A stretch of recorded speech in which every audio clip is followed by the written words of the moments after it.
Ahojte, volám sa Michal a chcel by som vám niečo povedať o rozpoznávaní hlasu s využitím umelej inteligencie. V oblasti umelého rozpoznávania hlasu hrá umelá inteligencia kľúčovú úlohu. Táto technológia nám umožňuje komunikovať so zariadeniami a systémami prostredníctvom nášho hlasu.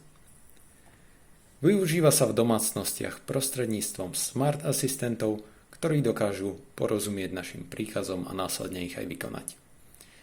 Od zapínania svetiel až po ovládanie teploty, AI hlasové rozpoznávanie robí naše domovy efektívnejšími a spoľahlivejšími.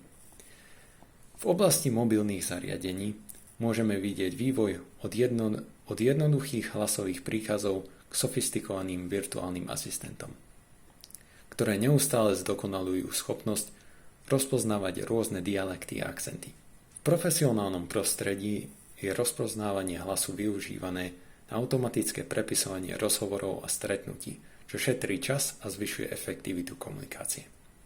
Technológia za týmto procesom spočíva v komplexných algoritmoch umelej inteligencie, ktoré sa učia a prispôsobujú na základe rozmanitosti ľudského hlasu. Týmto spôsobom dokážu rozpoznávať rôzne intonácie, rýchlosti reči a jedinečné vlastnosti. Rozpoznávanie hlasu s využitím umelej inteligencie nie je len technologickým trendom, ale skutočnosťou, ktorá nám zjednodušuje život. Ďakujem za pozornosť.